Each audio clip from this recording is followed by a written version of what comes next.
You reckon you're the Tony Hawk of scooters and you bring a Razor scooter? Tony Hawk of scooters? I never said that. Where did you get that? Yeah, you did. I can show you. What? You said it on Twitter like the other day. I didn't. Yeah, you did. I never said that shit. Look at this. I am the Tony Hawk of scooters. Oh, that's not me. That's probably one of my interns. What's up? Welcome back to the show. Really, truly excited for our next guest. He's a chart-topping artist, visual and social media connoisseur, a competitive scooter rider, and as of recently, a sponsored boogie boarder. He is Oliver Tree, who joins us now. Oliver, thank you so much. What a setup you got there. What a setup you got. Got a couple toys over here, a couple little things that I use on my day-to-day. What? Yeah, run us through. What do you got on the got deck? My 1080 ramp right here. Take this thing everywhere with me. Pretty much good for any kind of, street, anything when you're trying to set up for rails. I mean, it comes in handy all the time. Got one of my favorite pocket rockets over here, a GP. This thing's electric, so, you got about 20-mile radius on it. Got some stilts here, some miscellaneous scooters, my freestyle scooter, a dirt scooter, a couple one wheels. But yeah, just a little fun. This is the life you live. I'm curious for someone who is obviously still engaged in the music game, who could have seen a global pandemic take over. You've had an album release, you've had music videos come out, remixes, features, yada, yada, yada. If not for quarantine, I'm curious right now, fall 2020, where would Oliver Tree be at this very moment?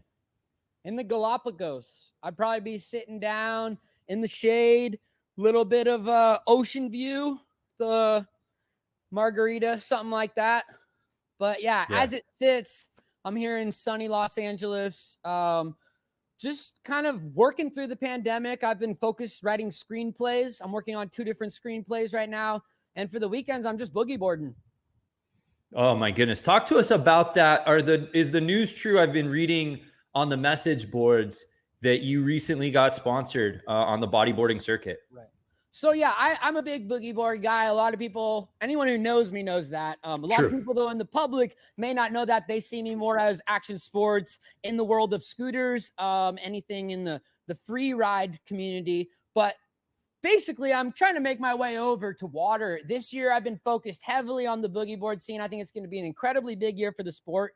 It's a year to really prove myself. And now that I have the proper sponsor, I think they're going to be able to take me where I want to go. I teamed up with Arizona about a month ago. This is something I haven't talked with anyone, but I'm officially on the Arizona Ice-T team for boogie boarding. And we will be starting to roll out in the competitions as things kind of ease out in the pandemic. But right now I'm just working on a boogie board freestyle tape. And I just have, a 6-month plan to try to have this thing out by the end of the year.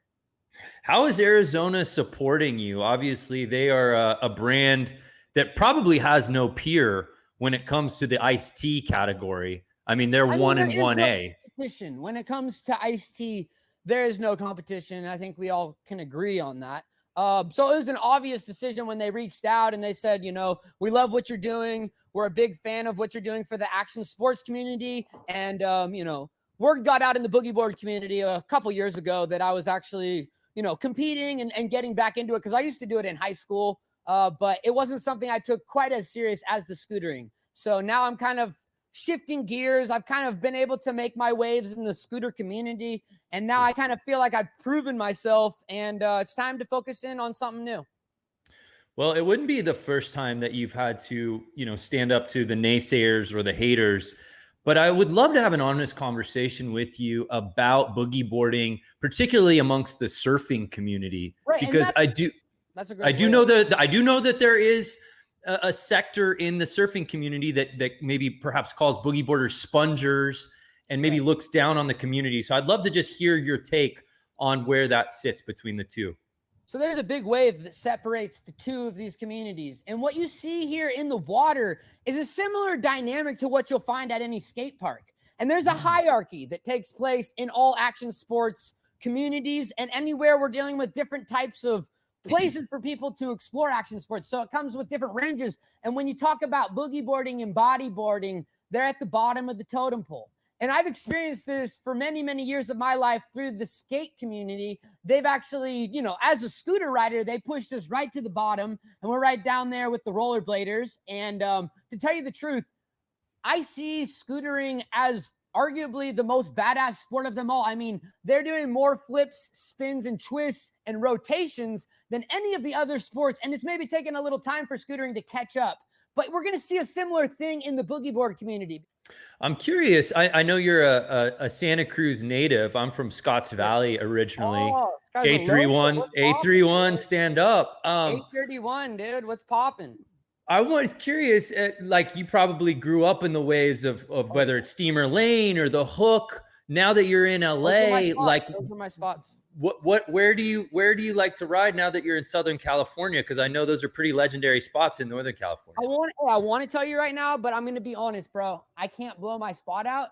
I have this place in Marina Del Rey. That's as much as I'm going to say. But basically, I have a location out there that I've been riding. I can't give too much details because next thing you know, this interview drops and all the fucking kooks are out there taking my lines. I don't want to blow up your spot, man. I'm just maybe offline. You can shoot me a text. I'd love to come out. I'd love to come out. Yeah, you come out this weekend, next weekend. I'll take you with some of the boys. We got a nice little scene down there.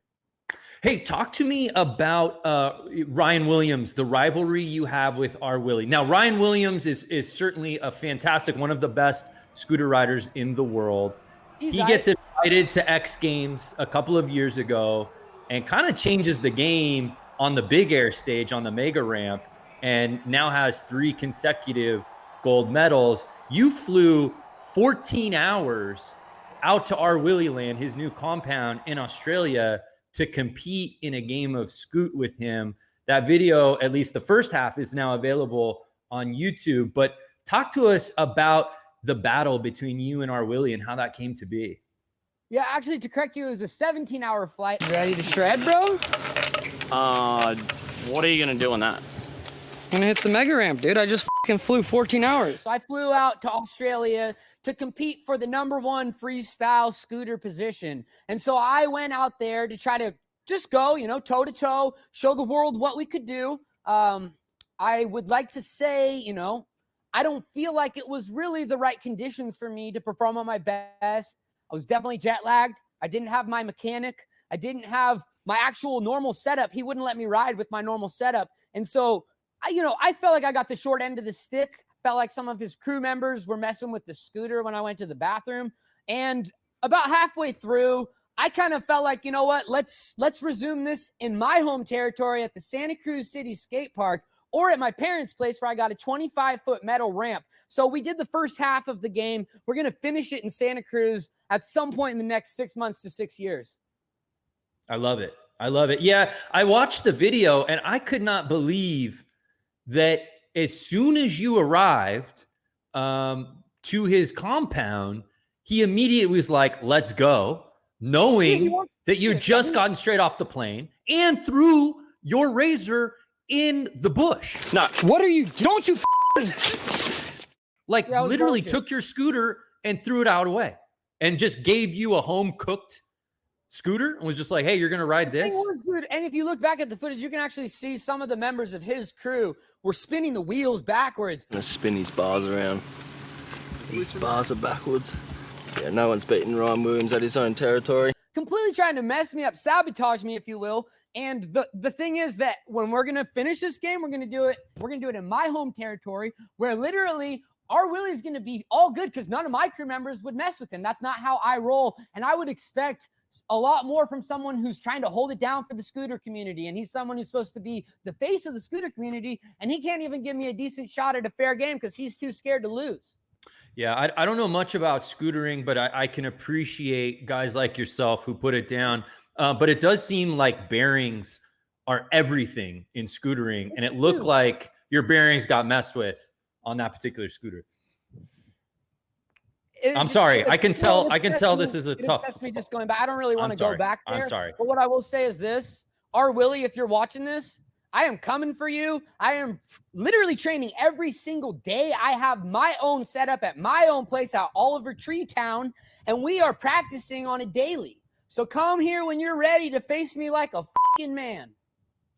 Yeah, Oliver, I apologize for even bringing this up. I can see that it's just not a place you want to go to right now. I'm sorry, but I do look forward to you guys at I grew up watching the X Games. It was something that I was obsessed with growing up. When it would happen, I would get in trouble watching it too long. My parents would be like, Oliver, you need to get to bed. I would sneak out, watch the X Games till the sun came up. So this has always been a dream of mine to be on the stage in that arena of the X Games. But, you know, as a scooter rider, and that was my profession from an early age, I felt like I got a bit shafted. And I want to say to anyone who works at the X Games community who may be watching this, scooters need representation. We have taken the sport now above and beyond what's happening in BMX. Our rotations, our flips, our whips, we're doing it at a higher caliber, and that needs to be recognized. I'd like you guys to make, you know, one space for scooter freestyle, if not also scooter downhill or scooter dual slalom. Either of those would be also quite an addition, I believe. But as far as the freestyle goes, I do see myself doing something similar to what R. Willie did. And I don't want to say that R. Willie cheated, but I feel like he kind of, you know, he kind of rigged it against the BMXers' odds, because you take a guy like me who's a scooter rider, I understand how to flip and do my rotations off of a lip of a ramp. Oh, no, no, no.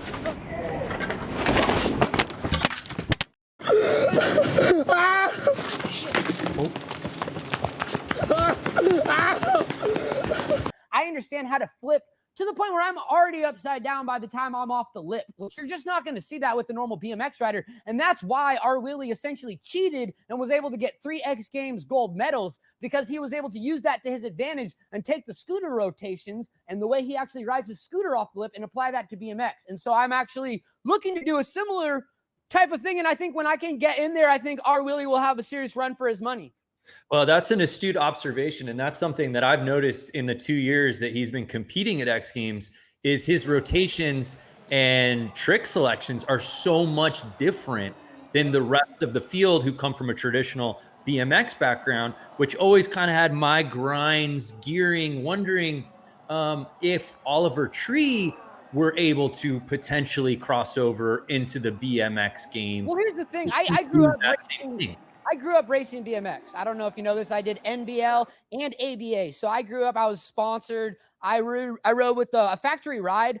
I went from, you know, starting out rookie up to novice into expert. And I was actually doing the California State Series. Then I did the US State Series.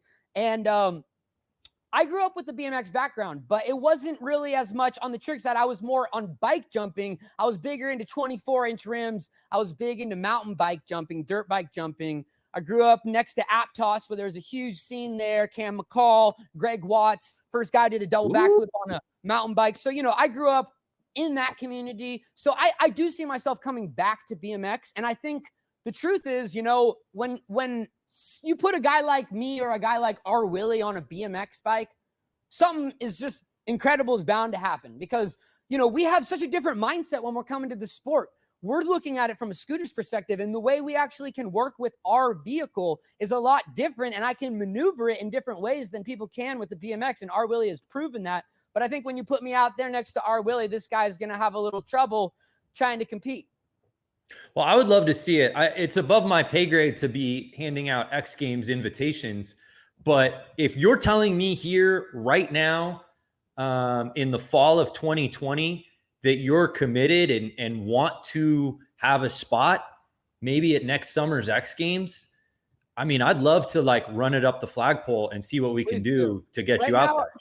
Right now, I'm recovering from a crash I had on the world's biggest scooter. We can get back to that later, but I've been doing, you know, a lot of different physical therapy and reflexology and different things to try to mend myself. But I am training every day. I'm doing kettlebells. I just finished doing a session with my personal trainer, and I am working on the full body to try to get myself not only back to where I was at 100, but I'm talking 110%, 120%. I'm trying to take my body to the next level, and that's what I'm working on right now. Yeah, that's really impressive, especially when you talk about the litany of injuries that you've had over the years, particularly in scootering. I tore my ACL in 2017. Also tore my cumulonimbus, L1, L2 lower lumbar. I was out for 2 seasons, but here I am, back at it. You have got a I've laundry broken list my wrist of 7 accidents. times, just to put that in perspective. 7 different times. And sometimes you're talking about more than one fracture, multiple fractures, hairline to all the way of just, the arm just dangling there. But, your body takes a toll. And after breaking my wrist enough, it's actually done significant damage on my body. I can finally start doing push-ups again. But there was a few years there where I actually couldn't do push-ups because I didn't have my wrist reset right. I broke it in Canada at Whistler, last run of the whole ride of the entire trip. And I was at the top of the mountain and they rebuilt this ramp, kicked me up wrong over my handlebars, put my arms out to catch the fall. This thing was spaghetti dangling and they never properly reset that. And I feel like that's been a huge disadvantage for me, especially as I entered back into the world of scootering and even boogie boarding. It set me to quite a disadvantage because I didn't really reset my wrist ever right. So now I'm considering surgery and different options so that I can really take myself back to where I was before so many of the injuries kind of set me back. Well, I don't want to say that you're a litigious person by any means, but this sounds like it could be malpractice. Was this a Canadian doctor that did the procedure? Canadian doctors are great typically, but this guy, I don't know if he was drunk or what. He seemed to have, from what I can remember, he had a scent of alcohol in his breath. And you know how these Canadian guys are. He was probably smoking weed too. That shit's legal over there, especially this was back in 2009 or so. And you could legally buy cannabis there, I believe a gram or so in Canada at the time. And this officer who was working at the hospital actually confronted the doctor, and the doctor was able to he walked scot-free, but he did get confronted. So I believe that the guy had his best interest for me. I don't think he was trying to f me over or anything like that. But yeah, there was potentially some malpractice. And as an American, I would be likely to sue, but that's not how I operate. I don't like that. And I know Canadians don't like that. And I want to respect that. Yeah, absolutely. But when you tell me, hey man, I just started being able to do push-ups again, I mean, that blows me away because I know, you're a big chest guy. And for you not to be able to do push-ups, I mean, that's got to just hurt you to your core. Well, I'm actually more of a leg guy. And so as far as my setup goes, most of the strength is actually in my legs. I have very long legs for someone my proportion. I'm roughly 6'3". And what's really impressive is Oliver's only about 5 foot tall. Essentially, I have about 4 feet of legs. And when I was training for the world's biggest scooter, I was doing leg day every day for about 2 years leading into it. It was a 3-year process of the training. And it's really about leg strength because I'm up there on, these 8-foot stilts. Sure. Roughly, 7 or 8 hours at a time. It takes an hour to get up, an hour to get down. So they had an engineer actually design a funnel that allowed me to go into the bathroom up there because it was a huge hassle to get up and down. So we created a funnel-like system that actually hid itself into the stilt leg. And it allowed me to use my number 1 and also number 2. I didn't try to go number 2, but there was one occasion where it did happen. And you could technically stay up there for a day or 2 at a time as long as you had, the proper food or, at least were prepared to do some fasting. So talk to us about this world's largest scooter. When did this vision come to you of this is something not only that you want to do, but that was attainable to do? Right. So I had the first vision on the night of Christmas Eve, 2001. Got my first Razor scooter for Christmas Eve. I opened it up and literally my whole world changed at that moment. That was kind of opening up a key to a castle. And that night I went to bed and I had a dream where I was riding on this giant scooter. It must have been 100 feet tall. The scooter I ended up building was much smaller. It was about 14 feet tall. But just to find the funding to get that thing built took about 5 years. The overall process to actually do the whole building and financing and actually training into breaking the world record was about 10 years total. 5 years went into just find the funding because no one, who's going to just invest upwards of $500,000 to build a 15-foot tall Razor scooter. But, it took me time. I didn't want to crowdfund it. I wanted to try to find the right investors. So that took a long time pitching that out. Literally, I reach a point where I finally get the funding, and then we go into designing it. And I worked on the blueprints, and I helped design this thing. I added 3 wheels on it so that I could have more stability, so that I didn't have this thing tip over. But basically, I worked with a team of 18 engineers. They spent 27 months and 15 days building this thing. You can actually get this thing moving yourself if you learn how to be able to pivot with the stilts. So 5 years to get the funding, 27 months building this thing. And then I went on to spend the next 3 years training. And so this was about a 10-year-long process. And the training was incredibly excruciating. I had to go through many, many different versions of the stilt. I had a prosthetic leg that was strapped on initially, but my other leg was too much weight and it started giving out. So we had to go through many engineering feats and trials and tribulations to get to the point where I could physically ride this thing a half mile through the desert. And so after that process, I finally set it up with Guinness World Records to break this thing, rode it a half mile out in the desert, live streamed it on my YouTube, and I make it there, and I get to the end, and I hit the finish line, and this massive gust of wind takes me over, put my arms out, literally strapped in, I fall over. He's doing it! He's doing it! He's really doing it! I'm gonna do it! It looks like he's falling over!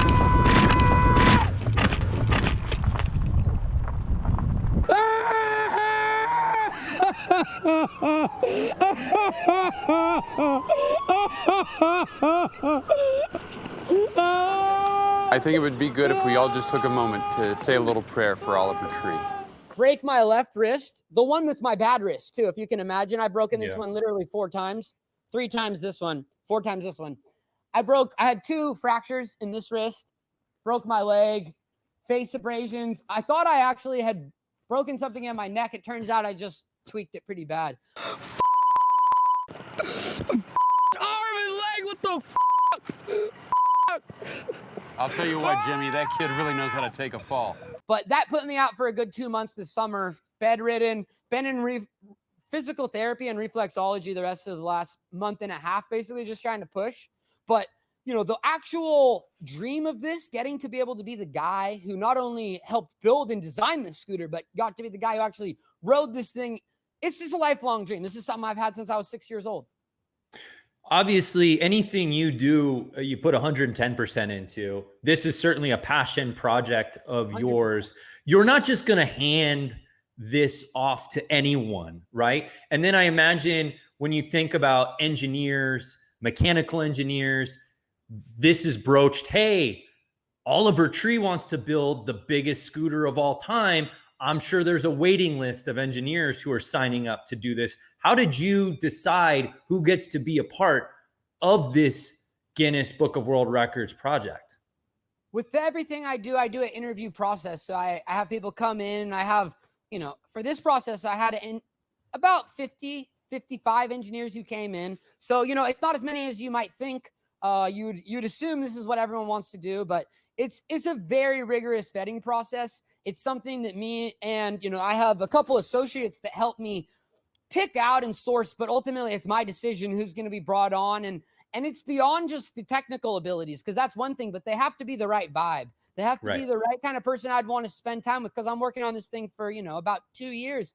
And I don't want to hang out with someone who's going to be, in a shitty mood all day, or someone who's just not happy to be there. They've got to be excited. And through the process, certain people become complacent and content. And certain people actually, there was a couple engineers who turned on me. They were actually trying to throw off. There was one dude who was trying to throw off the center of gravity on the scooter so that the whole thing would tip back and I would fall back. And I'm strapped in on this thing. And you have to understand, this guy is out to kill me. Like, he's literally out to take my life. And so there was 2 occasions. This was one of them. He was working with another guy who I found out later. At that time, I didn't know. I thought it was just him. But I ended up being a second engineer as well who turned against me. And, I treat these guys with so much respect. I have the uttermost respect for these engineers. I am an engineer. I see eye to eye with these people. These are my people.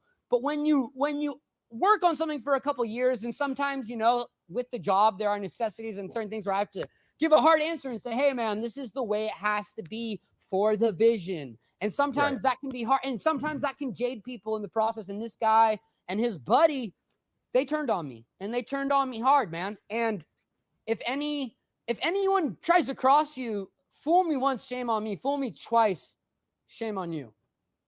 I'm not sure if I got that right, but No, fool me once, shame on you. Fool me once, fool me twice, shame on me. Translation: do not backstab Oliver Tree because he will sniff I'm not the kind of you guy you out. want to get on my bad side, because literally you cross me one time, I will cut your neck so fast. Hey, I was thinking about this, especially with Tony Hawk's re-releasing of Tony Hawk Pro Skater 1 and 2 on all video game platforms. Have you been approached at all about any sort of scooter video game? Is that something that tickles your fancy at all? I'm not sure how much is too much that I can say right now, but I have been working with a developer on a scooter game. I'm not going to say what system it's for or what exactly the rollout looks like as far as timeline goes, but I can say this. I do have a scooter game in the works. It's something that I am very, very excited about, but I want this thing to be perfect. I want it to be incredible. I want to get all the geometry correct. I want this to feel like the real deal. I don't want this to be some kind of phony recreation where it's fantasy driven. We're at the point where, you know, fantasy is reality for these scooter riders, but I want to make sure that this is a real life experience that really tailors close to what I experience when I'm up there, high up in the air. And I will say this, I was a big fan of the Tony Hawk Pro Skater song music selection. They had an incredible selection. And so what I'm doing with my game is I'm just going to put all my favorite music in there, which is all my stuff. So it's going to be a game centered around all my own music. And I think it's going to set the tone for a next generation of these kids growing up on incredible music in action sports video games. And I'm excited to be part of that lineage. That's ingenious marketing because everyone, as you said, remembers the Tony Hawk Pro Skater soundtrack. And I believe, I haven't played the release of the versions, but I think all that original music plus some new stuff is back. But how ingenious is it to be an artist and to be a pro scooter rider, to make your own game and then just put all your own music in it? And then that probably counts as streams. Well, that's like a no-brainer. Saves me a lot of money from the development side. I get to save an incredible amount of money that I'm not paying people in fees and royalties. And not that I don't want to put on new artists and support them, but I'll just be honest. I'm not listening to anybody's music except for my own shit. And there's another artist, Little Ricky ZR3, who I'm a big fan of, and he has a mixtape coming out later this year that I am featured on. And that's the only other artist I would consider putting in the game. Besides that, literally, I have the dream soundtrack for this game, and I am so excited to potentially release some of the music that didn't come out and some of the music that I made for, you know, some of the previous albums that never came out. And this can be a place where all that music can live. So I'm very excited for that. You mentioned Lil Ricky. He is the only artist, I think, that was featured on your album, Ugly is Beautiful, right? Like, how does that work? How's that work? Like, I'm sure the label is like, yo, put these people on, put these people on. And that happened a ton of times. They were like, oh, we need to get these big features. Let's get you filled out with these biggest artists. And I'm like, look, let me see what I can do on my own. I don't care how this shit performs. I'm trying to make real art that's authentic, coming from a place that is pure. And so I'm not here to sell the most records. I'm here to make the most raw, pure, authentic art I can make. So I really don't enjoy many of the other vocalists of this generation. And to put it in layman terms, I think, you know, I'm the guy for the job. I'm going to handle it myself. I don't want to have a bunch of big artists out there trying to sell this thing. I do have one feature on there, but this guy is a relatively unknown artist. And so it felt like it was a place where I could put somebody on who's a friend. This is someone I've known for, you know, a long time now. And, you know, Little Ricky, he helped produce the track that he was on. And it was the kind of thing where if I asked him to be removed, it was kind of an ego trip at that point. And I just felt like, you know, it's time to take a step back and accept the music for what it was. And I thought it would be a cool chance to put on an incredible new artist that I'm a huge fan of. And so it just made sense for that instance. But moving forward, I don't see myself doing any features for my own albums with anyone else, at least at this time. I'm hyped to hear that, and I'm hyped to hear more from this Lil Ricky artist. But I am curious, one artist that we did recently see a collaboration with you on, who, you know, I think anyone in our space has grown up with, a huge fan of. They've also performed at X Games, is Blink 182, are now on a remix of Let Me Down. How did that come to be? That was just something that was a bit of a magical moment.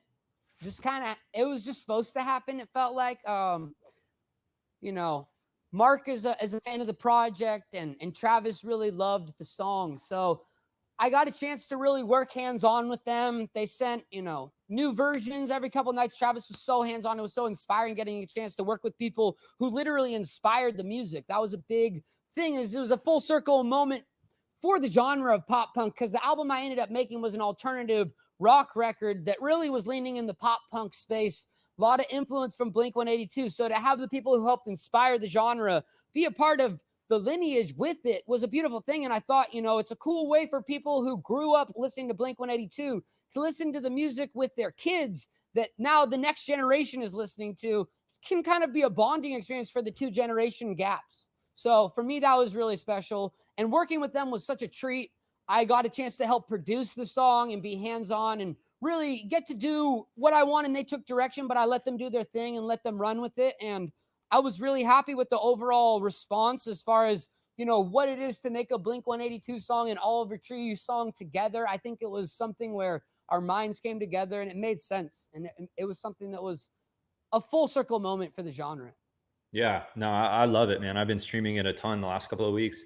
Rewinding though back to your music, your album, the Cash Machine music video is probably my personal favorite video that I've watched in the last year. That means the world. Thank you so much. I know it was a big budget deal and you did all your own stunts. I think the thing that I was really blown away with was your jet skiing prowess. Like, I had no idea you were that good on a Sea-Doo. And you don't take that as a slight. I just had never really seen you on a jet ski before.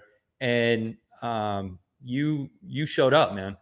You showed up. Here's the thing, all these music videos are just a chance for me to do things that I dream of doing. So I'm the writer and director of them. So I come up with the concept and I basically come up with reasons to do all the stuff I've been dying to do and dreaming of doing. So in that one, I carved out some nice little stunts for myself. I learned how to backflip and do 360s on a Skidoo. And then also I learned how to not only ride the water jetpacks, but I learned how to fully walk on water and do body rotations, varials, flips, spins. Both of those things were about a 6-month process. I was spending a lot of time in San Diego working with some of the top people in that field. And I got really comfortable. The thing is, I've been doing flips and 360s on scooters since I was 15 years old. So that's nothing new for me. But actually, the way you have to rotate off the wake of the water is a lot different than the way you rotate off of a vertical, whether it be wood or concrete, or even dirt in the context of biking. Or, I've got my dirt scooter here, so I can also bust out on that thing. But basically, what you're dealing with isn't so different, but there is a different understanding of the way you have to rotate and the timing that you have to be able to hit the wake with the right thing. So it's a big thing about timing and trying to get that wake right at the right moment so you can get as much pop off the lip. And if you look in that video, you can see I do a nice little run there. I think it's a backflip, 360. But like, you get dizzy. You're out there for, about 6 or 7 spins and twists. By the end of that thing, you can get a little sick. There was a couple times where I threw up out there. But if you look at the water jetpack stuff, that was something that, it's not really appreciated. And so these videos were a chance for me to kind of help put on some of these sports. And if you look at all my music videos, I try to do some stunts, try to mix in some things that are maybe underappreciated, like pocket rockets. I've done various things. I learned how to monster truck jump for the All That and Alien Boy music video, my first music video as the Oliver Tree, for 6 months.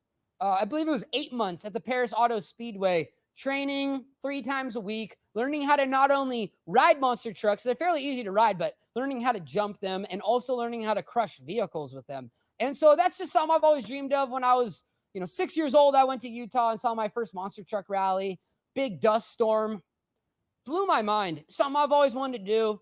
Wrote it into the music video as a chance to go do this for real. And so these music videos have been a chance for me to do a lot of things I've always dreamed of.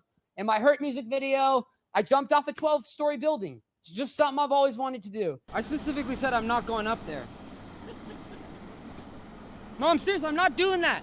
Yeah, I could tell there was some influence in the Cash Machine video, at least for me. It's like the only time I've been able to do some of the things that you did, whether it was the jetpack or the jet ski, was like Wave Race 64, Pilot Wings on Super Nintendo. So for you to make those a reality was really neat. It was really aspiring to me. And I would say this, that was part of the influence, but I would say the heaviest influence, especially for the video as a whole, I mean, was growing up playing GTA Vice City. And there's a lot of that influence in there. If you look closely, there is a lot of GTA influence.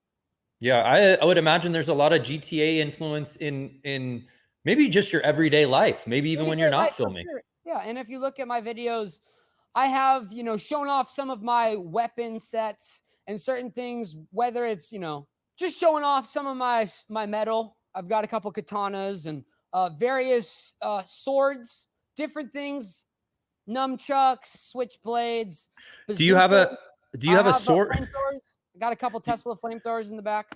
Do you have a sword guy? Like where do you go? Is there a shop that you recommend? Is this online? Where do you get your stuff? I have a friend who's really well versed in the sword world, and he wouldn't let me buy anything that's not top tier. So I run everything by him. But typically, you know, I'm working with, you know, some pieces that are also wooden, so that doesn't need to be a particular blade. It's more of a practicing sword.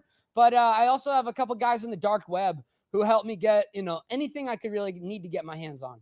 Talk to me about, just real quickly, I've heard you say in other interviews that this not only is your debut album, but may very well be your last album, at least as Oliver Tree. Yeah, it'll be my final album that I actually made as an album. There's a chance where the label might recycle some of the music that I made for this album that didn't get used. This album is something I've been working on for 4 to 5 years. Really, it depends how you want to say it, because I've been mixing it for the last year. I don't know if you count that, but I've been continuously working on it till the last minute it came out. But, you know, I recorded a lot of these songs 3 to 4 years ago, and even some of them upwards of 5 years ago. So through that process, I made thousands of songs. There was upwards, I would say at least 15 to 1,600, upwards of that neighborhood of songs. So there is a world where the label might pick some of these songs and repackage them and release them against my wishes. I've asked them to not do that. But in the instance that does happen, I figure it would be a chance to be able to direct more music videos that I could probably do some crazy stuff. But I would not agree to do that unless they gave me much bigger budgets. They're at least 5 to 6 times what I saw in this last album. As far as music video budgets go, and just so you know, I put all the money back into the product. Every penny I get, I'm putting into these videos. I'm not putting them in my pockets and running away. I mean, yeah, I got some sweet toys, but don't get me wrong. Every cent goes back into the fucking project. And the real truth is, these toys, you know, they're an excuse that I bought them through music videos and various things. And I've just, you know, it's an accumulation after all the crazy ideas I've kind of had over the last, you know, 4 years. Rule number 1 for music videos: don't get hooked on your own product. I do know that. So talk to me about music videos, because I think, like you said, you write and direct all your own videos. They are a visual treat. There's always purpose and intention behind them. They're almost like, I don't know, like scenes from like an action movie. They're rad. I'm curious though, now we live in an age where everything goes to YouTube and we can metrically see numbers. Like, we grew up at a time, late 90s, early 2000s, at like the highlight sort of golden age of music videos and TRL. Like, you had to request your video and you had to wait for MTV to play it. Like, do you like the era now of releasing videos and seeing the immediate gratification, or would you have rather been releasing videos 20 years ago? I wish I was really alive doing this in the 90s, man. That was the golden era. They had the biggest budgets. I think it was due to the whole fact of CDs had really been a big money make for the big cash grab for the label. And so during that period, the label basically was able to make so much money off of CDs that they had like an infinite amount to work with. And you look at the music videos through the 90s into the early 2000s, but it really capped out around the 2000s. We're talking about videos upwards of $6 to $7 million. I mean, Janet Jackson and Michael Jackson did a $7 million video. Scream. Yeah. And if you look at that, like, the truth is the video's dog shit. Looks horrible. But there was no limitations on the vision. And yeah, maybe the technology had limitations as far as CGI and computer graphics goes. But I will say this. The vision was so much more grandiose. There was so many $6 million, $5 million music videos. And it was a different era. And people really, they cared about music videos. And these days, to get $1 million music video or, you know, anywhere in that ballpark, it's like pulling teeth. I have to literally try to trick the money out of the label. At times I've had to make, you know, calls. Hey, Alex Bittman here from Atlantic Records. How's it going? Hey, I just want to double check to see if the Oliver Tree video budget had been approved for $500,000. Truthfully, when I was pushing this contract through, I sent it to him to review, and he just added a couple zeros to it, and now f***ing label's forcing me to go out here and do God knows where. I've found ways to be able to keep the budgets at a decent amount. If you look at the Cash Machine video, that video was over $2 million. So we're kind of entering back into that era, but we're not in it. We're still in this way where they're not making as much as they were during the CD era. They're still learning how to fully monetize and how to push the streaming era. So the money isn't as big. But we're going back there, I think, in the next, 5 to 10 years, hopefully while I'm still alive directing, and I hope to never make any more albums as Oliver Tree. I hope I don't have to make any more albums as Oliver Tree, but I would love to direct some music videos for other artists. So, there's a point later down the line where I would get to maybe make some of these multi-million-dollar music videos without so much, having to beg people and pull teeth and climb through some of the hoops I've had to climb through in my own artist project. I'm curious, again, completely ignorant to how the music industry works whatsoever. But like, to me, once upon a time, like whether it was A&R people or a music label was seek out somebody who was amazing live performer or has the potential for talent as a songwriter or has a great sound. But like now it seems like, is it still that way? Or is it no. How do we find someone on social media? Like, how does an aspiring artist like get noticed? The truth is the role of an A&R is completely irrelevant nowadays. They actually are no longer really finding anyone. They're just looking on the internet and it basically comes to them when they see something that already has connected with numbers. It becomes more of a sure bet as an investment. So for me, I had some viral moments on Vine that were able to show that I could be able to break into the public sphere. They can't start a fire. The label can't do shit. They can just pour money on the fire, which is gasoline, which allows it to grow a little bit, but they can't start fires. They have no power in any world to be able to start a project. But if a project's already started and working on some degree, they can work with that. So the truth is, new artists, if you want to get it going, you got to get it off the ground yourself, and they will come running to you because they literally don't know what to do. So they're just looking at the internet all day. Oh, this guy has 1 million plays. We could sign him because there's the potential there already. We don't have to take a real risk there. And they don't want to take the risk. Even though they'll still be taking the risk with that, it's a much lesser risk. It's not like it's going to be chalkboard scratches or something that they don't know what they have. They have someone who can already prove that 1 million plays are on a song. So that's kind of their thing, is just a numbers game. And it's the same with releasing albums. It's like once you get signed, that doesn't mean shit. I've seen friends sign record deals, buy the Rolls Royce, get the big house, not even put a song out. Doesn't mean shit, and I've been putting out music for 3 years, and it's just taken 3 years, and I've been signed for 4 essentially. It took 3 years for me to put out one album. So you can understand that that's, obviously it's boring and horrible for the artist. So you kind of get turned off in that regard, because the first album, if you're spending money, they want to make their money back. And it's this whole game of like how many followers you have. So I wasn't allowed to release an album until I had at least 1 million followers. And when I got 1 million followers, I said, hey, I got 1 million followers. What are we going to do? And guess what they said? More. We want more followers. They looked me in the eye, straight face. They said, you got to have 2 million followers. And at that point I was like, all right, these people. But you know what? The truth is, we got the album out. It finally came out after 4 years. And I was really unimpressed with how the whole thing came out, how it was handled, how it was released, but it did come out. And at least some people dealing in their dark moments had some music to uplift them. And at the very least, the music came out, because I've made 10 albums and none of those came out. So I'm grateful that finally something did come out. But I will say it jaded me and turned me off from the experience. And now I'm kind of like, okay, is that really what I want to spend my life doing? Because all I do is promote this stuff and I don't really get to make stuff. So looking at that, I'm like, I'd rather be making movies and be working on trying to do some of the action sports stuff. And I'd like to do what I want to do. I don't want to just be a promotion horse for this label. Well, I do want to talk about those other things, but real quick, Ugly is Beautiful, your debut album, which is out. I was thinking about it, like no one, like during this happened right as COVID-19 was becoming this global pandemic, right? And no one maybe could have foresaw what it would become, but man, it must be tough to be coming out with new music, especially as a debut album in the midst of this, and you can't support it with touring. But to your point, I also think at a time where we're all home, quarantined, needing something, in that respect, I feel like that there is something positive to come out of your music coming out when it did, right? Like we're all craving content. And if your music has a message, and I think that it really does, hopefully that resonates with people, especially at a time like this.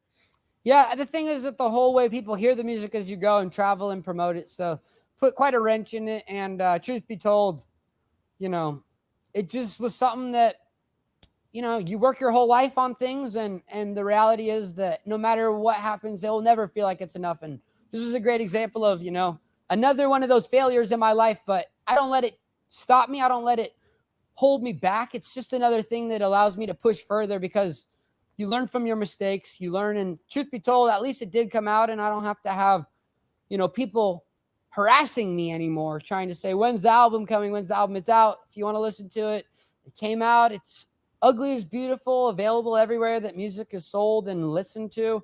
The truth is, I'm so glad it's over. I'm so grateful that the whole thing's done. I'm ready for the next chapter of my life. I know that much. So will you be on the hook to I shouldn't say on the hook, maybe you are looking forward to it, but like once the quarantine lifts and we can kind of get back to whatever the new normal is, like, will you still have to go out and tour? Or is that something that you want to do? I did my last final tour. It ended about 9 months ago. It was the Goodbye Farewell Tour. And that was my final tour. That was before I officially was ending my touring career. It's not something that is sustainable. I toured for 4 years straight, kind of got miserable, kind of realized it's not how I want to spend my time. It's a beautiful thing to share the music with the people. Don't get me wrong, it was a beautiful experience, and I'm incredibly grateful for those years I spent doing it. But I'm getting older, turned 27. If I could survive through this year, that will be a huge, huge win. But truth be told, I would like to do other things in my time here on this planet. I don't see myself as a 55-year-old man with a bowl cut dancing around on those stage playing those same songs. Well, hold on. You don't see yourself as a 55. I just want to make sure, 55-year-old with a bowl cut doing those things, or a 55-year-old with a bowl cut? On stage. I see. Okay. I just said, I don't want to have to deal with being a 55 to 60-year-old man with the bowl cut dancing around on the stage. I'd like to have a family. I'd like to have other things that I could do. Maybe a place where I could live. But still have the bowl cut. Oh, of course. Yeah, okay. I just want to make sure. Always have the bowl cut. I've always had the bowl cut. I always will have the bowl cut. You mentioned that you had a couple of screenplays in the works that you were working on, and that you'd maybe want to transition potentially into directing feature films. Has that been something that's always been like on your radar, or has being doing your own music videos kind of opened up that world for you? That was always my dream before I even got into the music thing, was to make movies. I used to make them with my friends, but we would just do it super scrappy. And we ended up mostly not being able to make anything past the length of a trailer, but we learned how to keep making them, and they would get longer and longer. And then music videos provided a place where I could start getting budgets to be able to make some of these things come to life. So I've basically treated music videos as my film school. Instead of me doing a formal teaching, I just go out into the field and I actively practice this. I get my hands dirty. I'm writing treatments and executing shoots and working with big teams of people on a monthly basis, if not weekly. I'm always working on some type of new music video. So it's created a regular practice of me as a director for a daytime job to be doing. And it's allowed me to really focus in on making small chunks, like, as you said, scenes from an action movie, scenes from things here and there, which allow me to make a full scale Hollywood vision, just a really small version of it. And give me some time to practice, hone my skills, figure out my, a style and aesthetic fully. And obviously that's always changing and developing, but I'm figuring out my craft, and I'm working towards making these feature films. But my goal is to be able to try to not have to be funding them through music. I have no interest making them into musicals. I want to make actual movies that are thrillers, and movies that are, coming to age stories and people literally learning life, living and dying, and the experience of being a human. I'm so not interested in making them into some kind of musical to promote an album. So I have those ambitions, and I've just treated the music videos as my training. And I basically use the key from one castle to open up another. And when I say that, I mean, I was able to be like, hey, I'm a musician, and also I have to have music videos. So how about I'm the guy who directs them? And also, yeah, you're going to just trust this guy because there's a means to an end. So I was able to use this key from being a musician to be like, look, I need videos, so let me do it myself. I'll prove to you that I'm going to put every penny into it. I'm going to make it a good investment for your money as much as I can. Realistically, if I was going to try to make it the best investment for their money, I would not be making action scenes from a movie. I would be making music videos that are performance-based, which I am, really have no interest doing because I'm really just trying to make scenes from films. So I've kind of shot myself in the foot there, but it's not the greatest response you might get from a video, but it's definitely getting me closer to what I want to make. So it's giving me a chance to do that. The crossover is not unprecedented though, Oliver. Think about Spike Jonze, doing skate videos and skate edits, and now becoming, one of the most well-known directors in the world. Is there is there a filmmaker that you have looked up to that you like or enjoy? Are there movies that have always rung true with you? Is there something recently that you've been watching? I know you say you don't listen to other people's music, but do you take that same approach with film? I don't listen to music in my downtime. I have no interest. The only music I really listen to is while I was making my own album. I would basically listen back while mixing and through the process. But since I did so much music and made so much music, I just got so bored of it. And it's not really how I want to spend my spare time. So I always have movies playing in the background. They become basically albums for me. I'm always replaying all the classics for me. But, I have a huge laundry list of people that I look up to. Obviously, like you said, Spike Jonze is incredible. I love his work with Charlie Kaufman.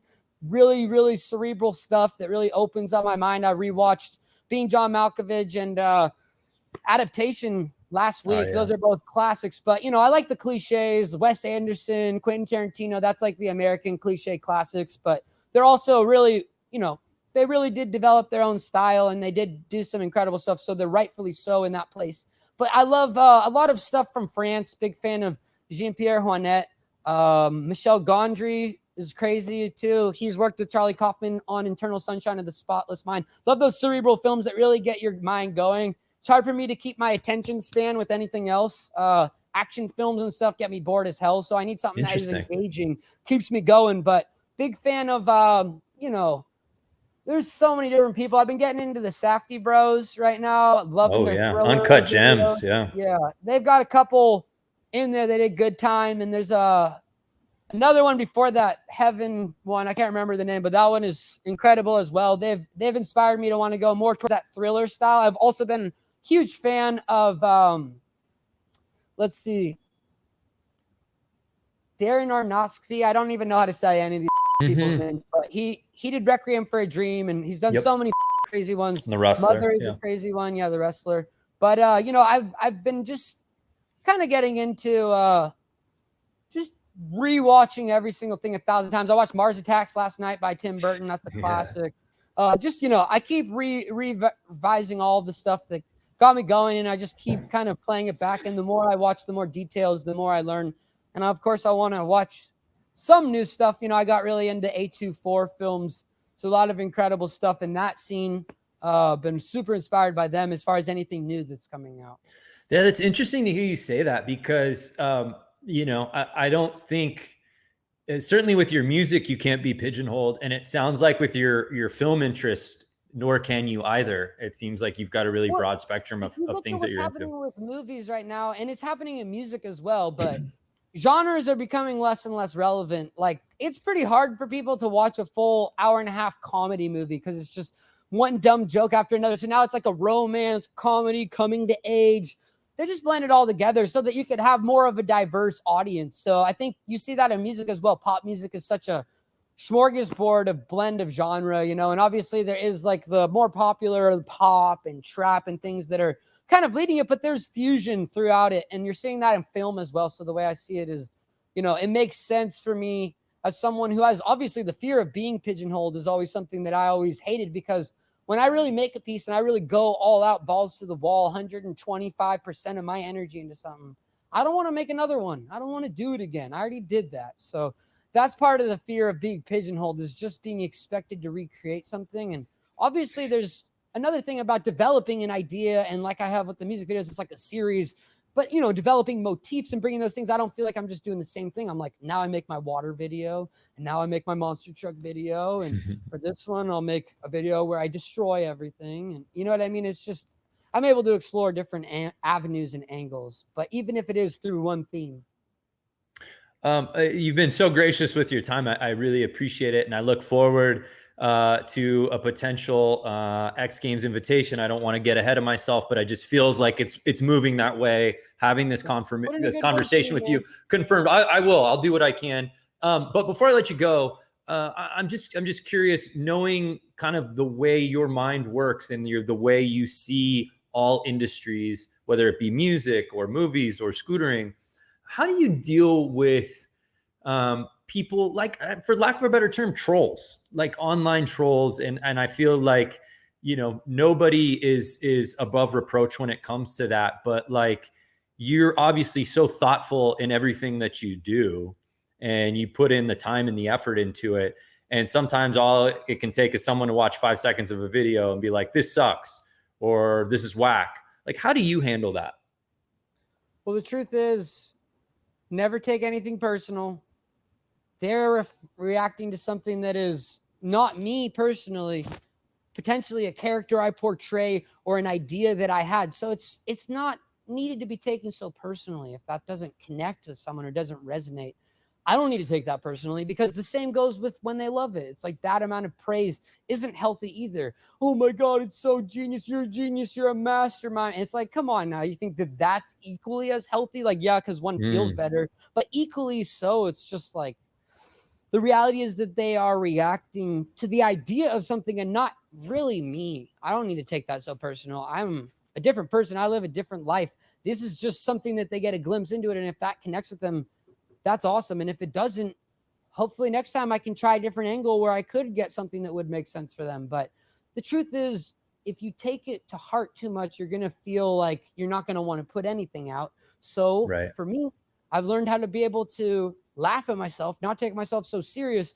because the truth is, you're going to get clowned as no matter who you are, no matter how cool you are, no matter how much of a badass you are, you're going to be clowned and you're going to be made a mockery of as soon as you step into the public spectacle. So be prepared for that and learn how to create a degree of separation from yourself and that character and persona, so that you're not thinking so much like, oh man, these people hate me, or in the same breath, these people love me so much, I'm the shit. You know what I mean? Because both sides of those feed into a detrimental spiral. And the truth is, to remain intact as a human and to remain yourself and be able to have that degree of separation so that you're aware, hey, they love the idea of that or they hate the idea of that. But the truth is, they do not know me. They do not know the guy I am. I have done an incredible job keeping that side separate. And guess what, motherfuckers?